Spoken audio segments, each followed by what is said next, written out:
You know, some people enjoy composing their own music, chord by chord, and others are happiest when they come across that one perfect song. Work is not a lot different than that.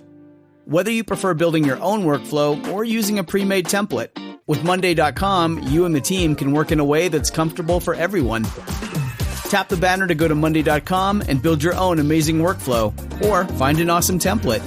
No judgment.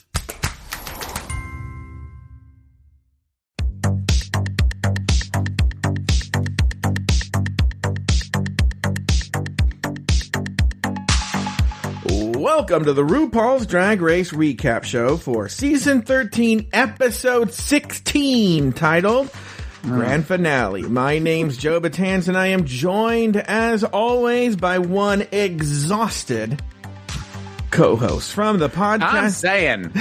From the podcast pod is my co-pilot. Please say... I'm Italian, and I like ass play. To Taylor, the Latte boy. Taylor, how could you say something so dirty on the finale of RuPaul's Drag Race recap? Well, I've just decided to let my hair down and just truly be me. Yeah. Truly be the me that I've been hiding for the last 15 episodes. Exactly. Well, that's what I would expect nothing less. By the way, you know, Taylor, people don't know this. This is true. This is not a plug. I have, to some degree, adult ADHD. So often when I'm on the show, that's what you just heard. I have this thinking putty that I stretch between my hands and play with as I'm talking and listening, and it helps me concentrate. Believe it or not. Really? And I play with it. People probably think I'm playing with a pen, but because it's not on camera. But I'm playing with it, and it helps me listen and whatnot.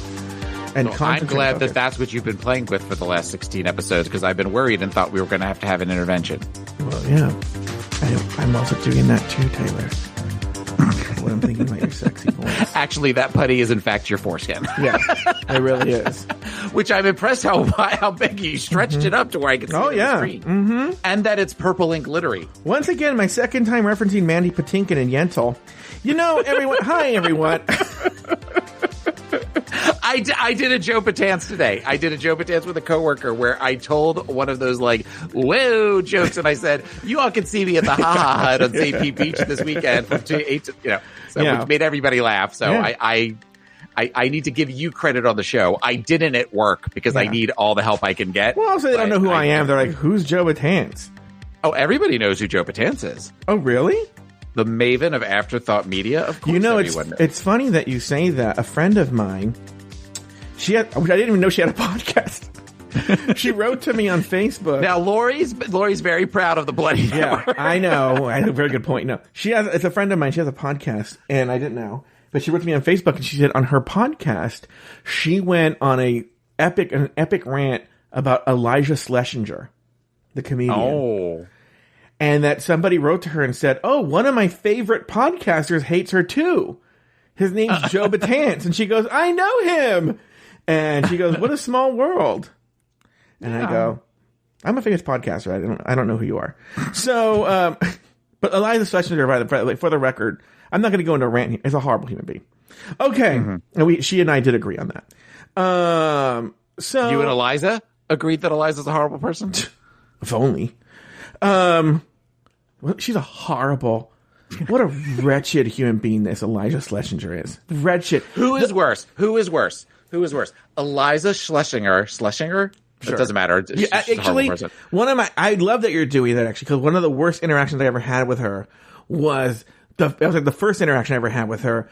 I didn't say her name right. Maybe I said like you, and she had a fucking conniption fit. Well, change your fucking name to Anne Murray or something like that. All right, go ahead. Anne Murray. Yeah. Okay, so who is worse? Eliza? Sure. Or Todrick? It's still Todrick, because as far as I know, Eliza hasn't like allegedly ripped people off or, not paid people and stuff like that. Okay. But it's still Todrick. But she is still a horrible human being. So how about Eliza or Dustin Lance Black? Who's a worse person?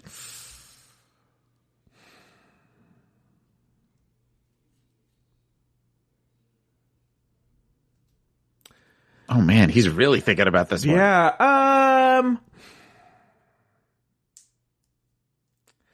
They're very similar. Except I've never had a bad run-in with Dustin, so I'm going to say Liza's worse. Okay, Eliza or Soju? Well, no, it's going to be Eliza's worse because the only thing with Soju was she had a fucking pissy-ass face on her.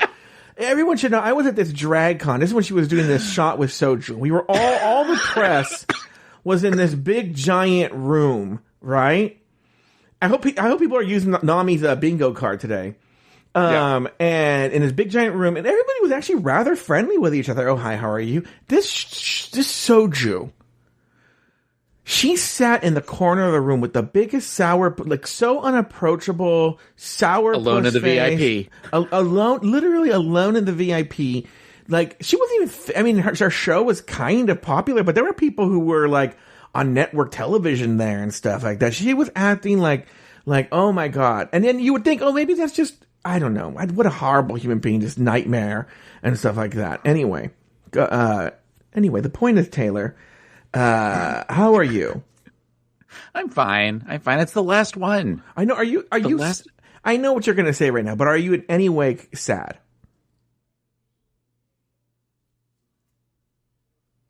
There's part of me that very much enjoys this. There is part of me that I am glad to get my weekends back. Mm-hmm. And particularly for a season that we've talked about that hasn't been. It's it'd be one thing if this was 16 weeks of like season 6. Mm-hmm. No problem. But this has been one that's kind of been. It's of course season 6. It was sort of telegraphed ahead of time who was going to win, but there wasn't necessarily a lot of big surprises this season. Mm-hmm. So it just sort of was like, I don't know, but I am looking forward to I get to visit my family in 2 weeks. And part of the reason I've put that off is because of the show and my commitment to you. So I'm looking forward to being able to do some other things. Well, we could always get a sit-in, a sub if you're. Well, yeah, but I mean, if I made a commitment, so I was trying my best to commit all the way through. All right. Well, now it's over, Taylor. Now it's over. I'm going to tell you something. Someone had said in the chat, I'm just going to address this right now. Someone's in the chat room. I don't want people to be sad or anything like that. They go, I look forward to Joe's parodies every year in the finale, right? Mm-hmm. And I'm going to be honest with you. There is no song parody this year. Okay. I was wondering if there was going to be one. I will tell you what the idea I had, because I will never use this idea again, I don't think. And I couldn't find a good karaoke version of this. Of Billy Joel's For the Longest Time, but about how long the season has been, right? The problem with all the karaoke versions is they sing, because there's instruments, but like an acapella or a doo-wop group. Yeah, and so they're repeating a lot of the words in the karaoke. So it's like, and also it's fucking it's a high ass key too. You know? And so I was like, ugh, I want to fucking punch myself in the balls if I want to do this song. So I didn't do it. So there is no song parody this year. Mm. Oh, does that make you sad? That actually does make me a little sad. I do look forward to the parodies. Yeah, well, no song parody. But that's not to say that you can't release something later. True. Very good point. Anyway, Taylor, this week, RuPaul performs an extended dance number. The girls get interviewed one by one. There's a tribute to both the AIDS epidemic and former contestant Chi-Chi DeVayne. Later, La Ree walks away with the title of Miss Congeniality. Finally, the girls perform in a lip-sync battle for the crown. Candy abuses Rosé and Simone Best Gottmik to face off with each other in a final lip-sync. In the end, Candy finally loses, and Simone is crowned the winner of RuPaul's Drag Race Season 13. Taylor the Latte Boy, name 2 things you liked about the episode and 1 thing you did not, Taylor, for the last time for our Season 13 gals. Mm-hmm. I thought this finale was infinitely better than Season 12's. I thought that it felt more like the finales that we're used to, with some obvious differences that they have to take into consideration. So I enjoyed that. I kind of enjoyed the return to a semi-normal life as far as the finale goes. the looks in the beginning, the fact that they had all four come out in three different looks, some of the strongest looks in a finale I have ever seen. Wow. They were awesome. And Candy was there too. And the thing that I did not like was, I think that I wish that all of the queens had been there. If they could have brought everybody in. I mean, I understand that there can't be anybody, they can't have a studio audience, but there's no reason that they can't have the other queens come out to get their runway walk. Mm-hmm. And I would really hope that, if season 14, God willing, we are back to a normal finale. Hopefully I'll get to be there with you to actually go and sit in the theater. And I would hope that they would allow seasons 12, 13, and 14 to all get that walk and get the standing ovation that they all deserve. The only thing I would say that the reason that might not happen, I think it's a good idea, and I'm sure they've thought about it, is World of Wonder is so fucking cheap. And I know that. And the queens that do show up have to pay their own way to get there. Well, and I figured they probably would make them all quarantine for 2 weeks, which means that's bringing everybody in and then quarantining them for another 2 weeks in hotel rooms. Oh, you think it's going to happen in a year? Still people are going to be quarantining and stuff? No, I'm talking this year. Why they didn't bring anybody else? Why they didn't bring anybody in? But just because it that ending where they showed them all with varying levels of sound quality and varying levels of video and that kind of stuff, it just kind of left that weird taste in your mouth from season 12 of the horrible pre-tapes where they said, okay, we need a video of you looking excited. We need a video of you cheering. We need a video of you, making some sort of fear statement. It just felt very canned. Compared to the fact that they had all four of the finalists all in the room together. Yeah. So, what about you? Well, I actually thought, now maybe that's because of the first year I didn't sit through the whole fucking thing live, that this one moved really well. I will say that. I was actually surprised by how well it moved. Even though they had a lot of the same old tropes and wasted a lot of time, it didn't feel like they wasted too much time on anything. Even the interviews seemed short. It felt like they used time very effectively on this episode. And so it moved really well. The other thing that I liked was the tribute to Chi-Chi DeVayne. I will admit that I teared up a little bit. Yeah, that was very, very well done. Yeah, that was very, very well done. The thing I didn't like was we knew they weren't going to have an audience, and I don't know why they went up with this ruse of like there were people on a roof watching it live, because that was not happening. And because one thing I'm sure that World of Wonder was very happy about was that they got to keep the results somewhat contained because they didn't have the people like spoiling it. Now I'm sure Nami Harder, who's listening live, has some information for us about how no, it really was taped live and it was on the, the this and such building on these such and such streets and whatnot. Right. And then right now there's going to be a statement in the Discord from Nami Harder arguing with me for why I just said that, even because like, I don't know why I would have that information. I don't know why Joe's saying this about me, but still, anyway, regardless, something. Anyway, I didn't like that fake audience. They were clearly not there. It's just like, why do they have to stick with the artifice of there's people here and Jada Essence Hall is really here on this rooftop and everybody has a super nice car. Yeah, I noticed that everybody had their cars all decked out with like neon strips or like LED lights and stuff, and I'm like, wow, what because they hired extras or people that knew or friends of friends, and stuff like that to come here and go, oh, can you go here for a few hours? And maybe they showed them, I don't know if there's even stuff really on the screen, or maybe they showed them like pre-tape portions on the screen that they just filmed at night, but like, yeah, it was so fake and so dumb and annoying. And I was just like, you're wasting everyone's time. Did anyone believe that was real, that they were really watching? Did you believe it, Taylor?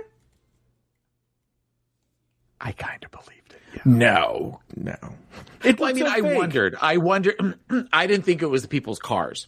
Okay. I figured it was cars that they had brought in, and then they had people standing up next to car because they didn't want anybody's like junker cars or somebody's, license plate being shown or something like that. So I thought it was actual people. Yeah. Let me put it this way. I was so glad. I was pleasantly surprised to see that because it also reminded me when I did the drive and drag a couple of months ago that I was like, oh, okay, that's awesome. I mean, I do get that there were definitely superimposed videos over the screens, so that and I did have the thought of, well, there could be people in all of those windows in the buildings behind them watching this, and then they can't get any of them to sign an NDR. So I don't know. I liked to believe the illusion of it, much like we talk about this show is an illusion of a reality competition. I allowed myself to get sucked in for this, the final night of the season. Yeah. All right. Well, that said, let's go through it. I didn't write a script for this. I wrote a very simple script. You just heard it. Let's go beat by beat. And, actually, you know what? Let's do this now. Before we go in, beat by beat. All right. Yeah. I don't think it's going to be a long episode. Why don't we do this? Why don't we take a break? When we come back, we'll talk about our favorite moments from the episode and whatnot, but we'll do it right after this break. Okay.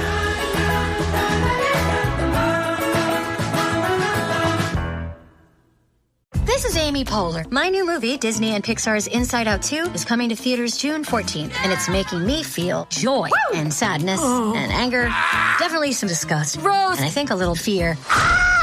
But I'm also feeling these new emotions like anxiety, embarrassment, envy, and ennui. It's what you call the boredom. Okay, that one was weird. It's going to be the feel everything movie of the summer. Disney and Pixar's Inside Out 2. Rated PG. Parental guidance suggested. Only in theaters June 14th. Get tickets now.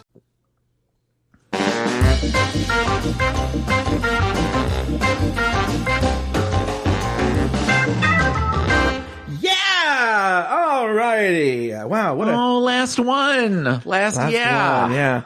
You know what's so weird? Whenever I, peek behind the curtain, we play that song when we're recording. I wait a couple of beats, and then the song comes in, and then we do there's no real time that passes. But have you ever listened to the show in the public feed? That's a no. Okay, and so... Sorry, I didn't realize you were talking to me. Okay. Yeah. If you listen to the show on public feed, which I have a couple of times, just to see if the commercials play or whatnot. And it is weird to have the exit, and then there'll be like 2 or 3 commercials, you know, and it's like, and I'm like, oh my God, people are waiting through this. And then they come back, and I go, and I go, oh, it feels like magic. Like we've been sitting there the whole time waiting. Right. We've been sitting there getting our notes ready and, making small talk, like when the local news tankers, like when it goes dark and they're both like, talking to each other. Yeah. Or Johnny Carson would lean in and stuff like that. Yeah. All right, Taylor, let's talk about sort of the big beats of the episode. The first thing we had, now, for some reason, my DVR cut in like 30 seconds into this RuPaul dance number. So I only got to see like the last 20, 30 seconds of it. I don't know how long it was. Couple minutes. Okay. I probably missed about a minute of it then. Yeah. What were your thoughts on it? What were your thoughts on this opening number? It felt... this was the first time in a very long time that I would say Ru is a beautiful woman. Yeah. Ru beautiful quality. And I was glad to see her actually performing. Usually she stands there, and I know that you always talk about that you tear up when you see her the first time and all of that kind of stuff. Ru's inability to dance or keep the rhythm just made it kind of painful to watch. She just looked terrified she was going to fall over and break a hip. Like it was where she's got all of these guys kind of like dancing around her and all of that. The fact that she was just kind of, step 1, 2, step 1, like you could see her kind of like, as much as they give the queen's grief, about I can see you choreographing the steps in your mind while you're dancing, like just have fun with it. She was not taking Jamal Sims' advice with something like this. It was very much of where I'm just going to stand here and you're all going to dance around me.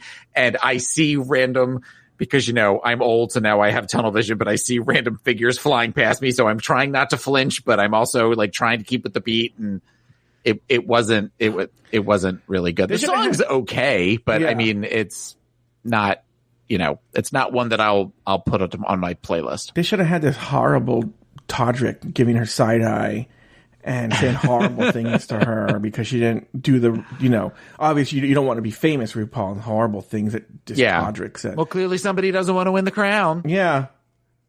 Yeah, I don't want to hear any excuses, RuPaul. What a horrible, how does he sleep with himself? How does this Todrick Hall sleep with himself? In a house that's worth 10, didn't he buy some ridiculous like house and then like posted about it on YouTube and said, giving a tour of my like $7 million house or something like gross like that. I don't know. I don't pay any, I don't follow. If Todrick came up on my YouTube, I would cancel my YouTube account. I would flag it for inappropriate content. So I don't like the other Todrick Hall. The other thing that I noticed about the dancers, many of them very, very cute, no underarm hair. Oh, really? Like all of them have shaved underarms. It was a little like, okay, that's interesting, but you know, whatever. Yeah. All right, Taylor.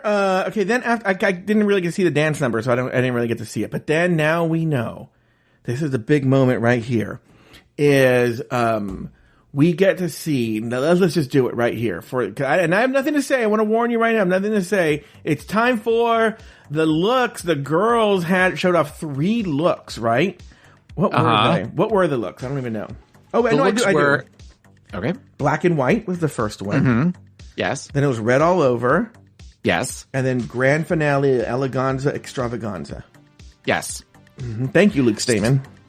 Yes. So I am going to say that, God, I already don't remember some of the looks, but I just remember thinking they were really awesome at the time. Mm-hmm. So I do know that the first look was Gottmik, and let me see if I can do this from memory. Sure. Gottmik had on an outfit that was inspired by Hellraiser, which was awesome. I am not a horror fan, but I knew exactly who that character was, and I thought that she looked amazing, even with the little Pandora's box that apparently was inspired by her brand. And then the next one to come out was Candy, who came out in a obviously in a black and white dress, and where she had the BLM kind of not embroidered on it, but kind of written across it. There was part of me that I can appreciate that, her wanting to make a statement.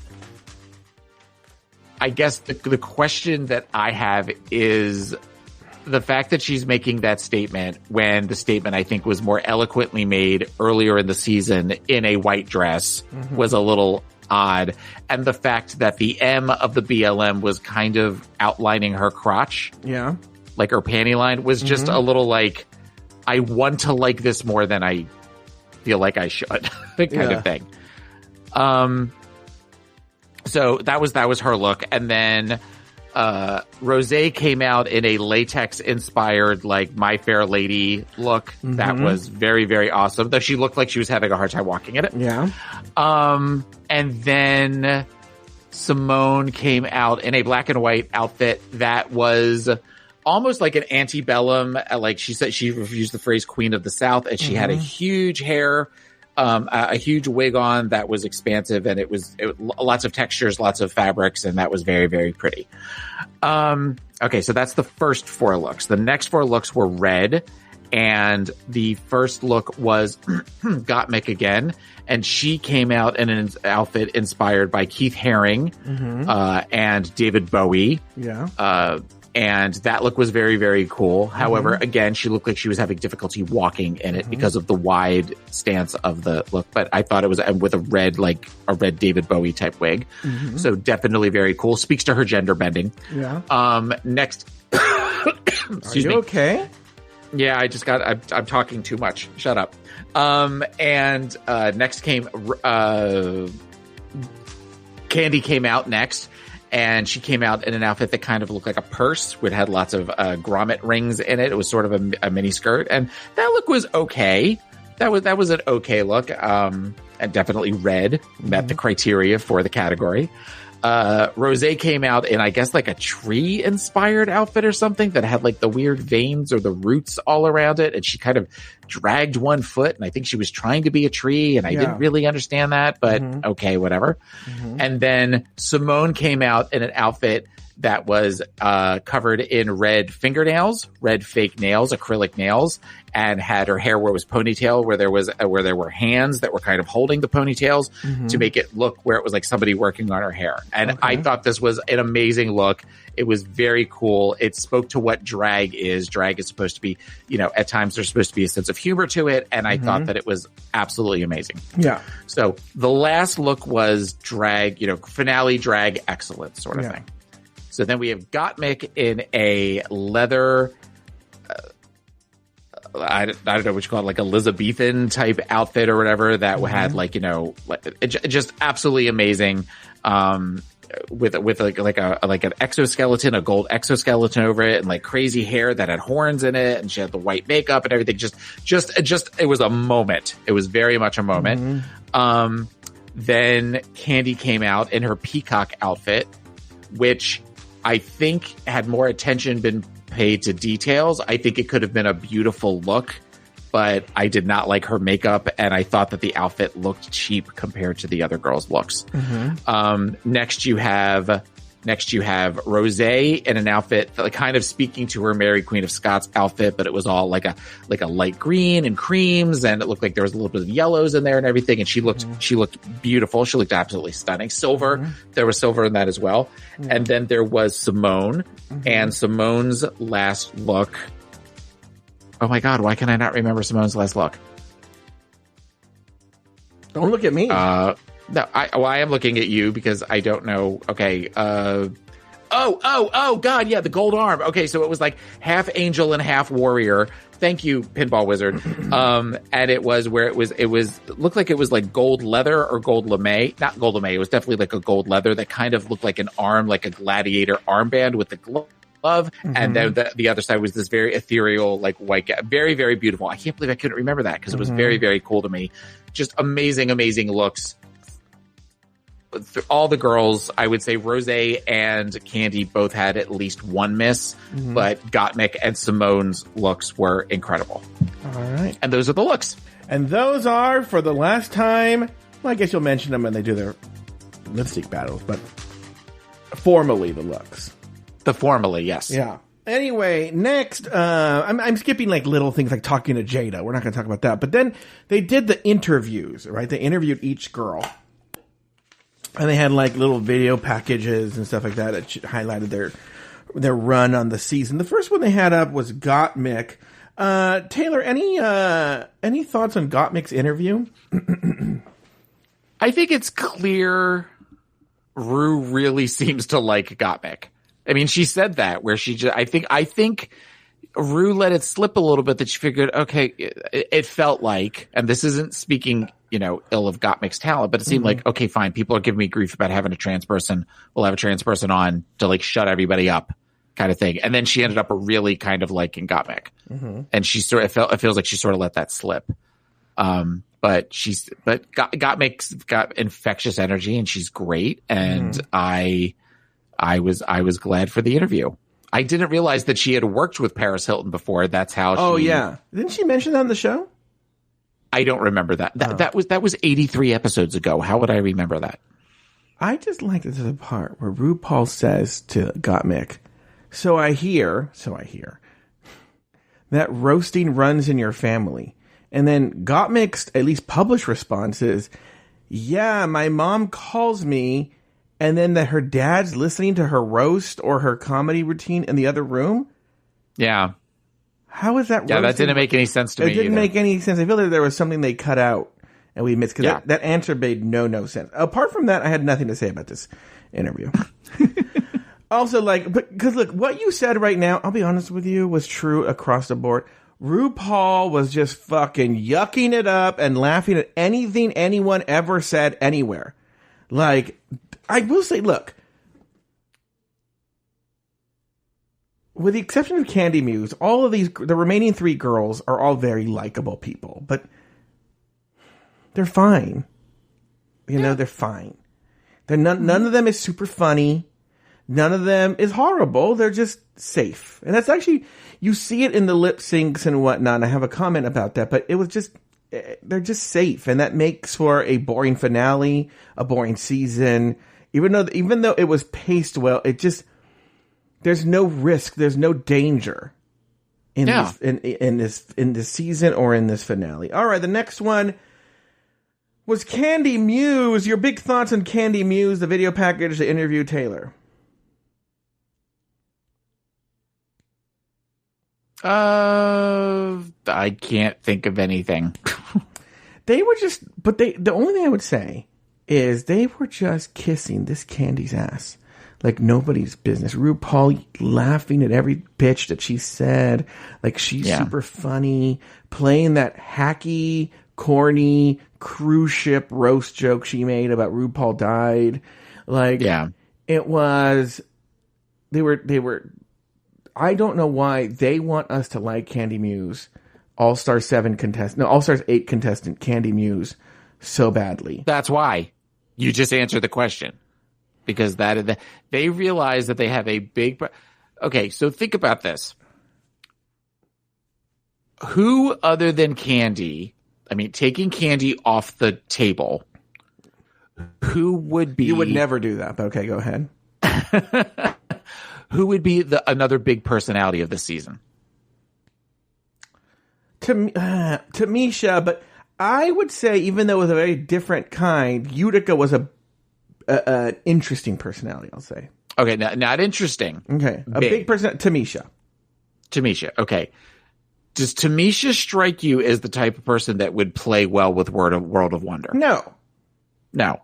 So they need somebody because at some point, they have all of these little shows on WoW Presents, is still the most popular one, but they need somebody to do these things. So they figure we have to kind of kiss her ass a little bit. And if we can, they couldn't convince people to like Silky, but maybe there are people that think we can convince people to like Candy, so that if she does come for an All-Star 7 or an All-Stars 8, it's not immediately like, what the fuck is she doing here? Because I guarantee Candy is already signed up. Yeah. All right. Next, Rosé. Any big thoughts on her video package and interview?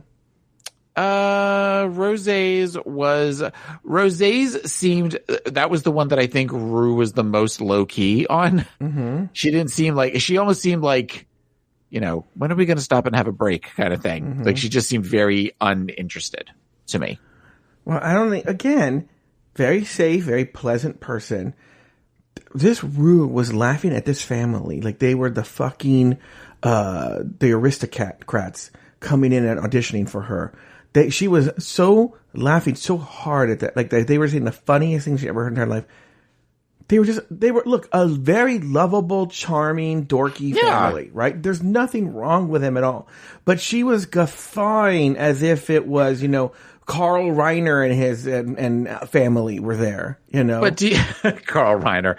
But do you think that part of that is normally you have the audience around, like the only sound that you could hear was her laughing. Normally that laughing, that like she felt like she had to kind of go bigger because there wasn't the audience to sort of drown out if she was at a 7. You're right.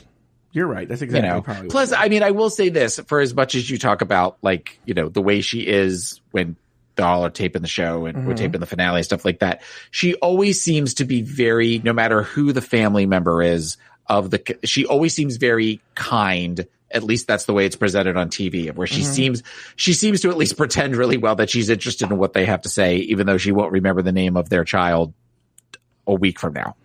No, she's nice to them. Look, I have to say too, season 7, I have not seen RuPaul misbehave on stage. And in fact, the last time I saw her live in the finale, what was that, season 11? Yeah. Was that 11? Yeah, that was 11. She was perfectly lovely, in a very good mood. I don't know why she was just in a very, very good mood that day. But yeah, she's nice to them. Okay. Simone, I have no notes. I literally just put a line. I had no notes on that one. She talked about the fact that she hadn't gone home again. I know that. That was where she hadn't gone back to Arkansas, and that she misses her mom. Those are the two things that I remember from that particular interview. Yeah. And then we have the AIDS segment. The 40th anniversary of the first case of AIDS, I guess, is this year. And I thought I wrote here because, so when RuPaul came on stage and was first saying things like, oh, this might be a nice time for a clip package, and I was trying to think off the top of my head of famous people that we lost to AIDS. And maybe you'll remember people that I don't remember. But then what did you think of this Bette Midler Friends number? It was weird. It was something where, it was odd just because, one, they felt the need to write recorded earlier. Like they thought that they were actually flipping them back and forth really fast. Yeah. They've cloned Rosé apparently, and there's two of them. So I thought that was odd. I agree with you. I think that in the past, when they've talked about things like civil rights, when they've talked about voting, when they've talked about gay rights, that sort of thing, they've done a great clip package at reunions. Mm-hmm. So the fact that rather than produce something where you can talk about all of the incredible celebrities over the course of the last 40 years, particularly, gay men of color that were instrumental to RuPaul having a platform to where she could perform the show, and they chose to have the final four, lip sync to a Bette Midler song, and it was also a weird version of that song. Like I've never heard that song of where it's multiple people, multiple versions of Bette Midler all talking over one another. Yeah. And we're supposed to be friends, but then we're all annoyed with one another that we're all taking turns and standing in the spotlight. It was an odd, it was an odd selection. Also it made me worry for Gottmik as a lip syncer, because when she was Cade out of the audience of lip syncing, I'm like, ooh, she doesn't give good face as far as lip syncing goes. It was odd in that, I'll be honest with you, when it was started with Rosé in the theater and then it went to Candy and with the four of them only, I was like, oh, this could be very pretty and cute. And then when it turned into all of them doing different Bette Midlers, I was like, what is this? What is this? Well, and the clip that they showed of Bette Midler, it's one line from the song that doesn't really, unless you know the song, you don't really have a point of reference. And then it's just her breaking down on this video. It was an odd choice. I feel like they could have done so much more, especially, I work in that field. I work in HIV and AIDS, and is definitely one of those things that I think the younger generation doesn't recognize. When you and I were in that younger generation, how terrifying the idea of HIV and AIDS was to gay men of our age. And that's what I wanted to transition to, is let's do not a real AIDS tribute, but because we're not prepared for that, but just at least off the top of our head, do something that was a little bit more meaningful than what they did. But you speak to, I think I've spoken on this on shows before, but when Rock Hudson died, and I was actually explaining to Aiden who Rock Hudson was. I had to explain to Aiden, my scandalously young boyfriend, who Rock Hudson was, and say, he was a big movie star that was seen as very handsome and a ladies' man. And it was an open secret in Hollywood that he was gay, but the general public didn't know. So when he died of AIDS, it was a disease up to that point that the media had really downplayed. No one really, they just knew it was maybe if they knew that it was something that gay people got, and it was sort of ignored. And so when Rock Hudson died, gay men, lesbians never got it. Yeah, it was just something the gay men. Yeah, and so there's a whole book about that, with Larry Kramer, and then that Randy Schultz and the band played on. You can read that. But when Rock Hudson died, it blew open the doors on this sort of in other words, AIDS came out of the closet. It was a gigantic thing that happened. And I remember I was a kid. I didn't understand. I just knew it was a disease that people who were attracted to men got. And I specifically remember not sleeping the entire night, maybe the night he died, and weeping, crying, because I thought it was like a disease that God gave you because he punished you, Yeah. And that crying, that my parents didn't know that I would be dying of AIDS because I was one of those people. Yeah. And because I didn't understand what it was. I don't even think I knew what sex was, So I just knew that I liked boys.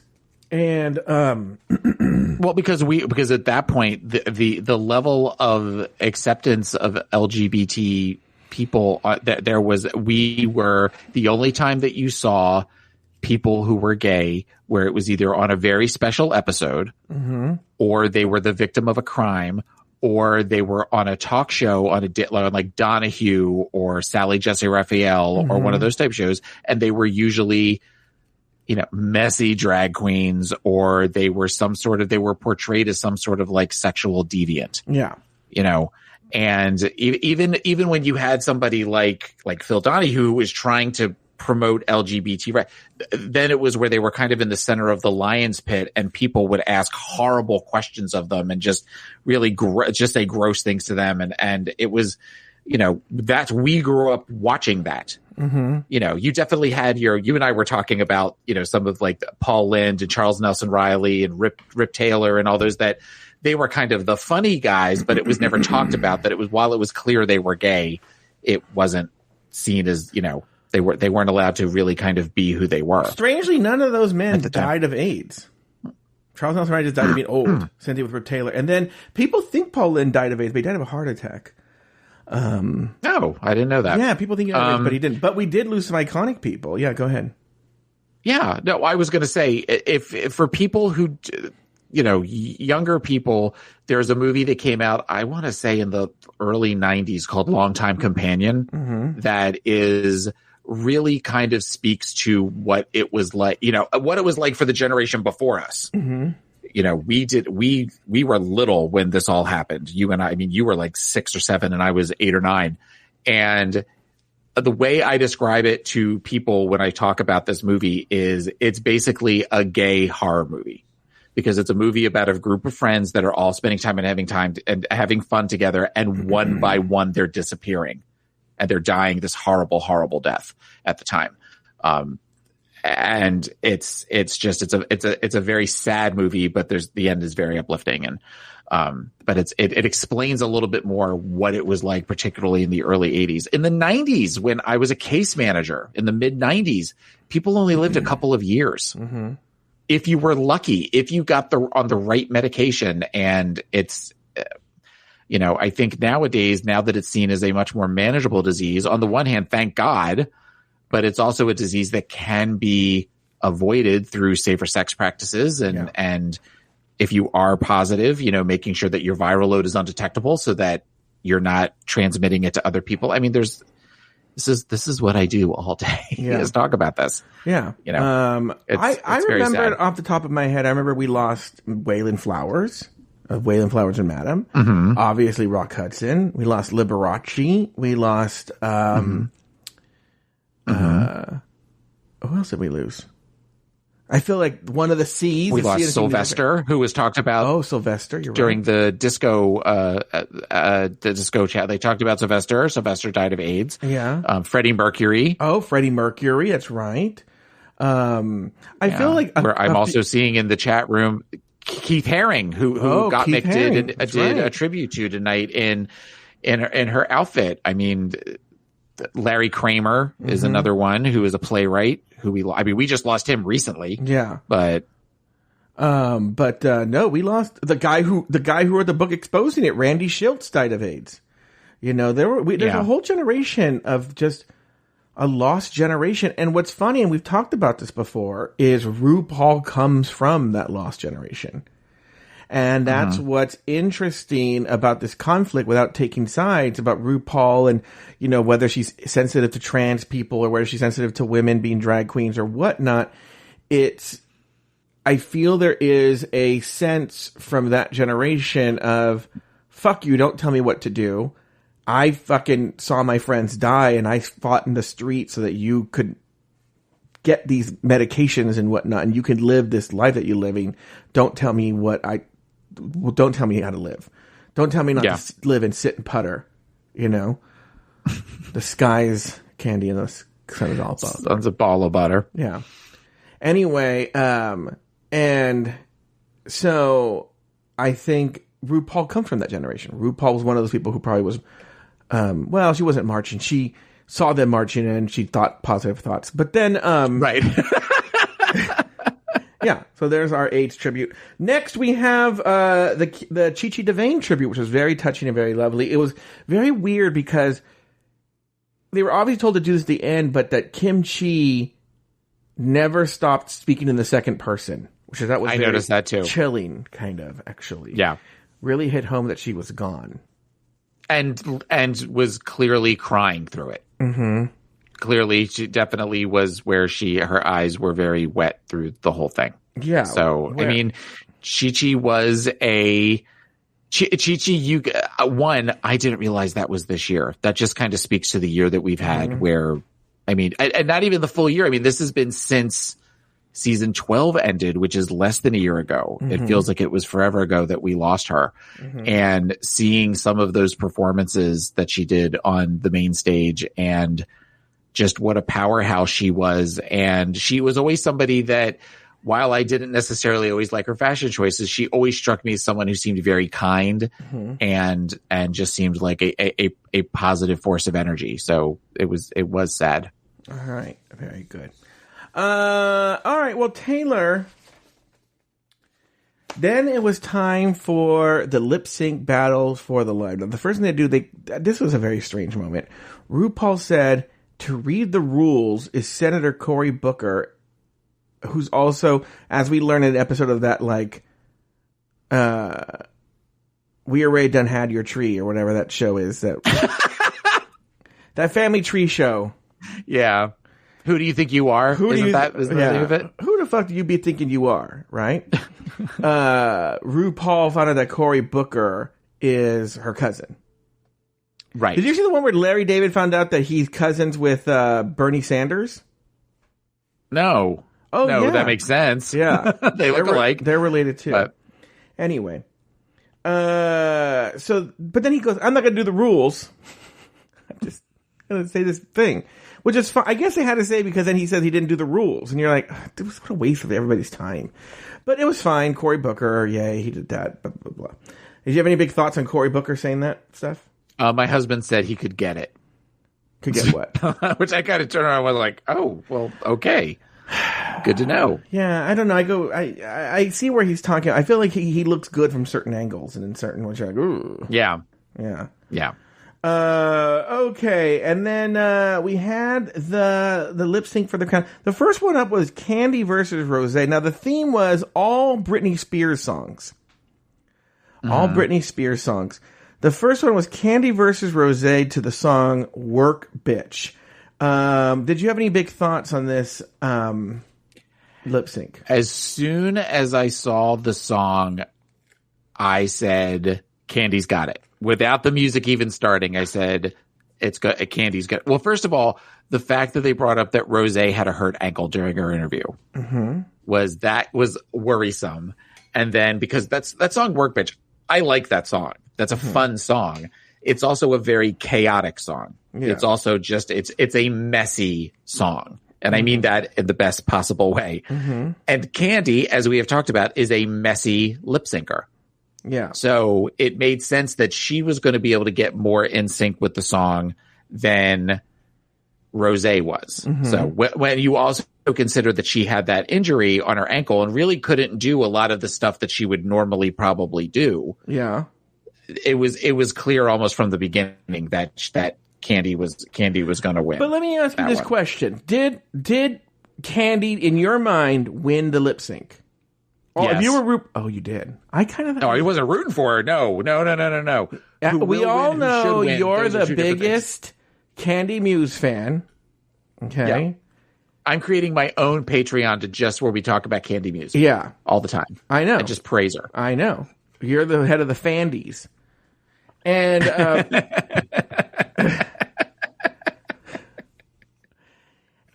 You're so stupid. So I actually thought, now I was looking at it, I was like, I forgot that Rosé had hurt her ankle, and I thought that she just did a better job just lip syncing. Rosé did a better job with, and this is where this hurt her in the back. Candy is where she like knows like 85% of the words. Yeah. Okay. And we know that she does the thing of where she turns her back when she's walking to the back of the stage, that she, the parts that she doesn't know the words and all that kind of stuff. Yeah. Whereas Rosé couldn't necessarily move as much, but was giving good face and was definitely, she knew the words and was working in that regard. And that is, but she couldn't move. So it became where you have this chaotic song. You're focusing your attention on the chaos. So you're focusing on Hurricane Candy over there versus Rosé just kind of standing pretty and just kind of walking around. Yeah. Okay. Then next, did you have any thoughts on the outfits or anything? I was underwhelmed by both of them. I thought Candy's, the multicolored bikini thing she had on when she ripped it off was actually, she looked good in it.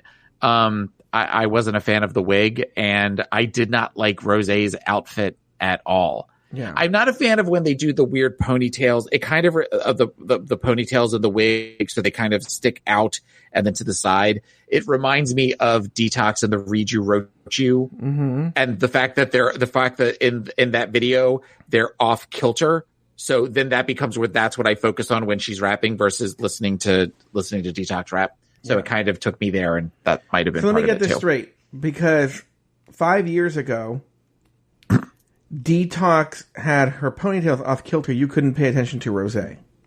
No, that's not. Well, that is kind of what I said, but that's not what I meant. I watch that Read You Wrote You video all the time. Oh, you do? Oh yeah.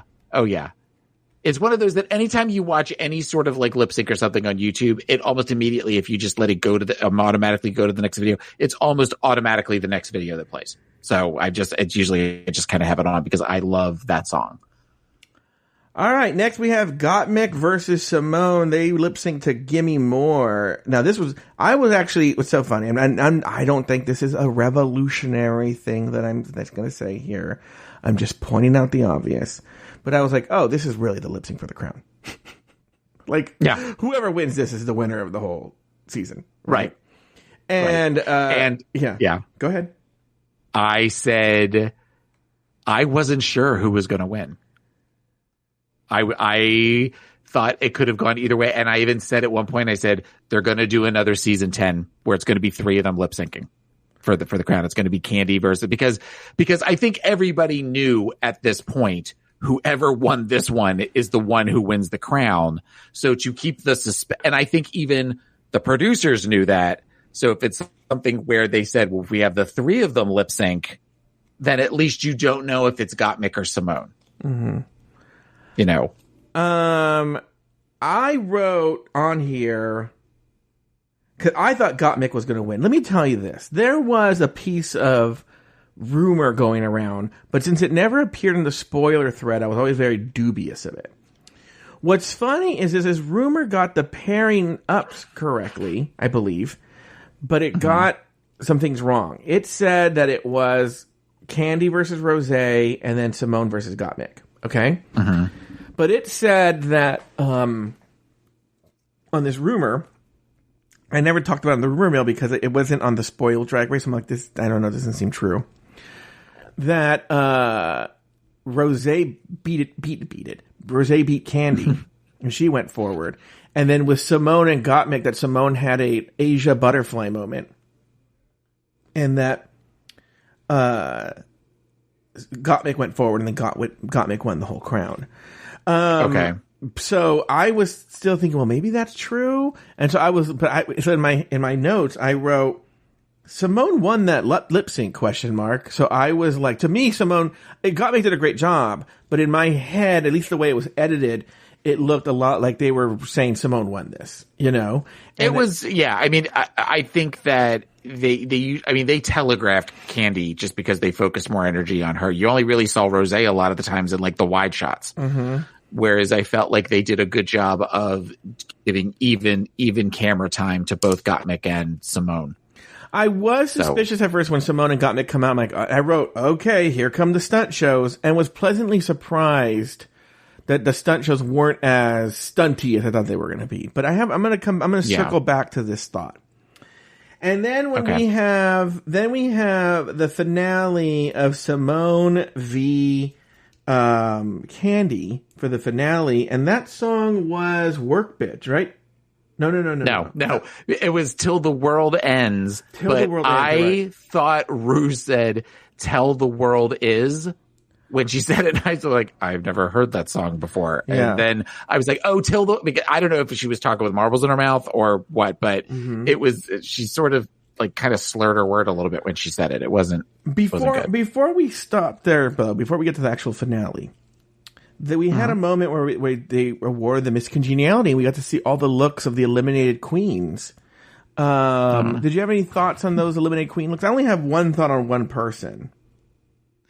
I remember thinking that a couple of them looked awesome and a couple of them looked horrible. A couple of them were not good looks. I thought that I liked Lala Ree's look. I thought I liked Olivia's look. I liked Utica's look. Mm-hmm. I thought Joey J's was questionable. Mm-hmm. It was not a good look. Mm-hmm. I'm trying to think who else's look I didn't necessarily really like. Tina Burner. Tina Burner can't catch a break. Where they even show like where they make the noise where the bird goes flying past her on the roof. And then RuPaul just straight up says to Rosé, "Oh my God, you was horrible. How did you not tell Tina?" I mean, there's a couple of them that were just not great, not great looks. Yeah. The one thing I was going to say is Elliot with two T's. I was like, come on, Cindy McCain. That's all I thought.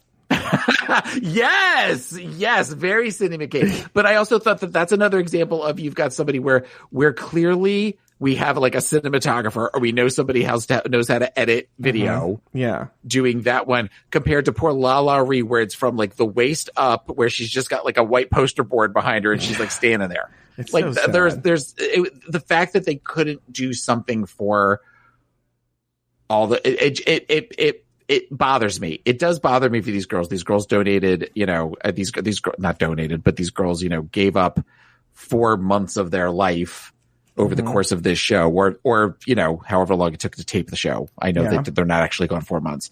And the fact that it was just sort of this, okay, well get yourself, send us videos from your iPhone and we'll get them on the show for you. Felt, it didn't feel right to me. All right, so let's now. And then were you happy with Lala Ree? I was actually surprised it wasn't Olivia Lux. I was too. We both kind of went, what? And then like, okay, but you know what? There were consistent discussions. They seem to kind of drip in every once in a while. The fact that Olivia, according to my husband, the way my husband said it, Olivia has a dark side to her. Mm-hmm.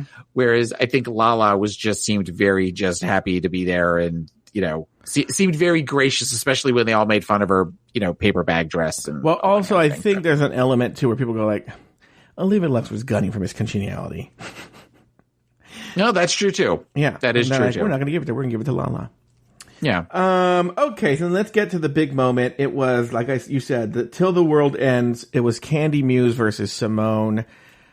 I see this and I go, stunt shows. Again, some stunts, but nothing out of this world, Yeah. Your thoughts on this lip sync? Well, and I guess this is another thing that goes to my thoughts about Candy. The song Candy did Work Bitch and Candy did Till the World Ends. Mm-hmm. And while I do not in any way, shape, or form consider myself to be an expert on Britney Spears, I do know enough about those videos to know that she was pulling choreography directly from those videos. Who was? Candy. Oh, okay. the part in Work Bitch we're doing the work it out, and they do this where she kind of does this arm where she did the arm sign of slowly like that. That's from that video, and the Till the World Ends where she kind of is jumping up and down and throwing her hands like this. Yeah, that's from that video too. And I feel like that's a cheat.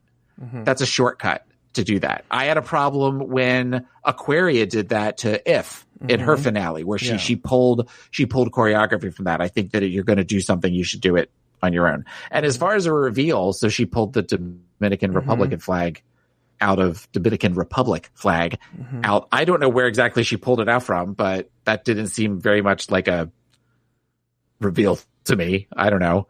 I guess with Simone, the thing where the things popped out of her head was cool, but do you think those were supposed to twirl and they just didn't? No, I think they probably did what they exactly did. I'm saying that though I could be tainted, so to speak, because I have a thing to talk about with that. But okay, go ahead. Okay. I mean, you knew from the jacket that there was going to be a reveal. I mean, there was no way she was going to do that entire song dressed like somebody from The Matrix. But I mean, I think that she did a better job of the lip sync. You know, I was thinking at one point, I'm like, what if Candy actually blows this lip sync out of the water? Like, what if this is one of these situations where Simone shits the bed and then Candy Muse is the winner of season 13? What would that do to the fan base? I don't know what I would have done. I mean, I wouldn't. This is what I have to do for a living. So, like, I wouldn't have stopped covering the show, but I would have been like, well, horrified. guys, Afterthoughts done. Yeah, bye, everyone. See you later. I quit. I'm going to go work at Starbucks. But, you know, well, then we go to it, and then RuPaul crowns the winner. What did you think of Jada Essence Hall's finale look, by the way? It was okay. I've seen other ones that I like more. I like Jada. There's part of me that feels like Jada got the short end of the stick. You know, she didn't get a full year for one thing. Yeah. And then they have her kind of doing the Maria Menounos type thing out in the parking lot where she's pretending to interview people and talk to people and stuff. Like they made her do that sort of stuff. Like there's part of it that I feel like for somebody who seems universally loved, you never hear anybody say something bad about Jada. I feel like I kind of feel bad for her. But that being said, the look, there was I liked parts of the look. Very structured, very elegant gown, but it seemed like heavy to me. Yeah. It wasn't necessarily as flattering as I would like it to be. All right, so then we see they come out, you know, they have a tense moment, and then RuPaul crowns Simone as the winner of RuPaul's Drag Race Season 13. Taylor the Latte Boy, any final thoughts on this episode? Like I said, I enjoyed this one more than last year's. I know there was extenuating circumstances because of the fact that they couldn't do, they couldn't all perform together, and there was the whole Sherry Pie thing, which is why there was only 3 instead of 4, and all of that sort of stuff. But I'm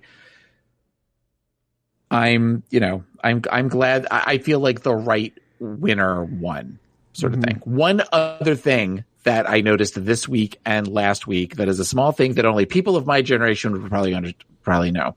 When they would do the title, the artist and the title for the videos, it was the old font that used to be on MTV back in the 80s. Fucking nerd alert. I'm a font nerd. I love fonts. So that was definitely something that I definitely noticed. I know. Dude, title for Little Lord Fauntleroy here. Wasn't paying attention to that. No, the last thing I wanted to talk about for this season with you, Taylor, was, you know, I kept going, where are the stunts? Where are the stunts? Where are the stunts? Oh, there weren't any stunts. Oh, good, there weren't any stunts. And I was thinking about that. And as much as it was nice to see that there weren't really any big stunts this year, I think it speaks to the big problem that we see in Drag Race is that, like, the slow death of this. I don't think that the show is dying, but it's funny that in the very first rendition of the lip sync battle for the crown, Sasha Velour managed to kill the lip sync battle for the crown. Literally. Yeah. And destroyed it in such a way that it could never be topped. And Asia O'Hara put the final nail in the coffin when the failed butterfly thing happened. And I think what that led to was ultimately a huge fear of stunts, which is probably ultimately, in terms of the competition, a good thing. But the problem is now these girls, that what we saw on season 13 in this finale, is they don't stick with the idea of Sasha Velour with the rose petals. Instead, they remember Asia O'Hara and the butterflies, and they don't want to repeat that. And so, to me, the lip syncs on this finale were representative of the entire season, in that it was stilted by safety. Everything was safe. Everything was overthought. Everything was overwrought. Make sure not one thing goes wrong. Everything has to be in place. And that's pretty to look at, and it works perfectly, but it's boring television, unfortunately. And so what I think Drag Race needs is something to share. And I don't think Drag Race is dead. I don't think anything like that. But there has to be that element where there are risk takers again on the show. We're not seeing the risk takers are gone. The Laganjas, as dramatic as she was a risk taker. You know, people who took risks, they don't exist anymore. Say what you will about them, whether they failed or they succeeded, they took risks. And we're not seeing that anymore, and I think it's made for a boring show. I don't think it has to do with fighting on television. I don't think it has to do anything with it. I think it has to do with taking risks. And this was a season of people who played it entirely safe. And it made for boring television. I don't think this was a bad season. I don't think this was go ahead. Who would you say is the last one? Because I have a thought on who I think is really the last kind of person to take chances. Evie took risks, but she took calculated risks. Is that what you were going to say? That's what I was going to say. Evie was very calculated, but she definitely seemed more risky. Yeah, she seemed more dangerous. Yeah, I think than other, and I'm saying that from a drag perspective. Whereas a lot of the other girls were not. It's in a weird kind of way. I almost wonder if season 12 was saved by Sherry Pie. And what I mean is, it's very easy to blame the season on Sherry Pie, but it probably would have been a very similar to the season to this. We don't know. We really don't know. We don't know what we lost, but it's a lost season nonetheless. Now, Taylor, this has been, hopefully next season is not nearly as long as this season, but we talked about this at the top of the show. Are you going to miss the show? I mean, we're going to lose you. Now, by the way, before you say anything, starting next week, we're continuing. I don't know if it's going to be on the public feed or not, but Drag Race Down Under with myself, Lori Roggenkamp, and Australian expert Nat. I don't know what he wants to be. I don't know how he wants to be called, actually. Right now, I just know him as NatPat90, but I know he has a name, you know? But I don't know what name he wants to use. I know he wants to go by Nat on the show, right? The three of us, Nat is actually from Australia, Taylor. From actual Australian. And he's going to be teaching me and Lori Roggenkamp the ins and outs of this season. Okay. That's coming up starting next week. And then we have an Australian producer, shocking, the one who loves to correct me, Nami Harder, will be producing. I'll be pre-corrected on the... Exactly. The outline to say, I know you're going to get this wrong, so here. You know, that's what we kind of want in a producer. But I'm going on to, I mean, it doesn't end for me, Taylor, but for you it does. No. Is there, I know you're mostly relieved. You said you're going to get your weekends back, but is there a part of you that's sad? Are we going to get to talk as much? No. Yeah, you're right. No, you're not. We're not. No, we don't. We tend to talk more during the season. Absolutely. Yeah. But we talk pretty regularly. We talked all through the last year. But that was because of the pandemic, and we used to call me on Tuesdays. No, we talked all the time, even when there wasn't a pandemic going on. I'll make sure and not call you. But I will tell you what, Taylor. Now, I know there's no song parody. I told no song parody. No, like... You know, Goodbye, Mr. Chips or something. No parody on something. You know, no. I didn't bring in Friends and sing like, oh, Taylor's my friend. Nothing like that, right? But I wanted you to know that I'm going to miss you. miss doing a show with you. I'll miss you too. Yeah, and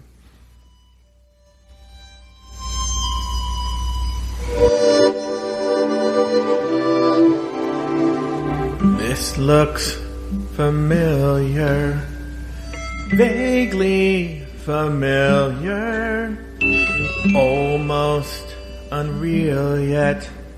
It's too soon to feel yet, close to my soul, and yet so far away.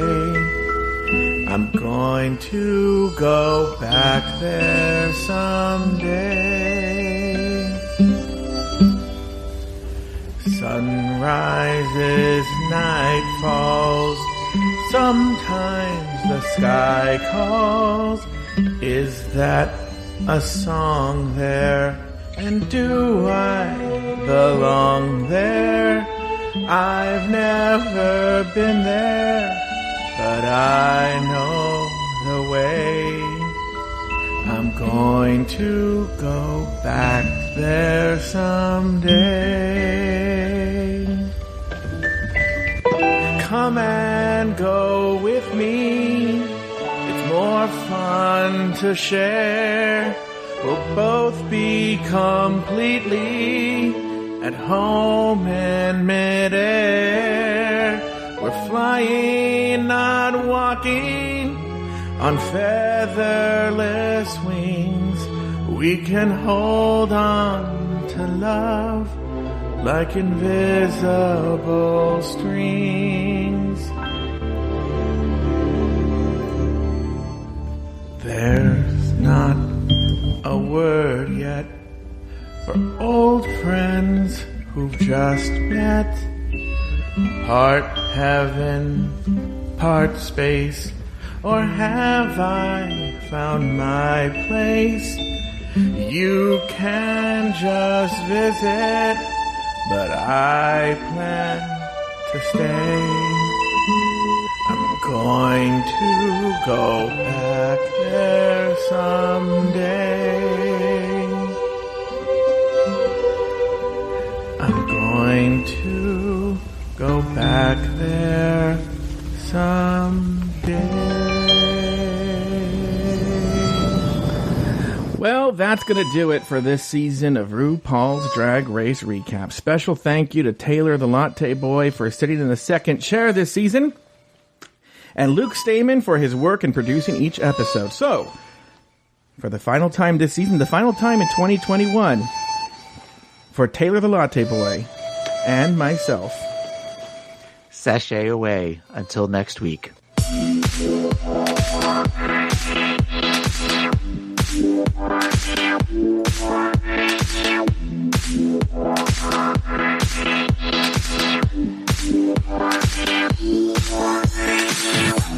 Thank you for listening to RuPaul's Drag Race Recap.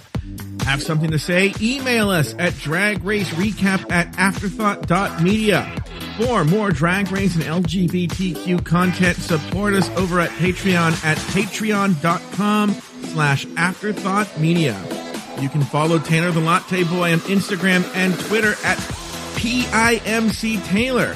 Follow Joe Betance on Instagram at Joe Betance. That's JoeBetance. This episode was produced by Luke Stamen. Drag Race Recap is an Afterthought Media podcast.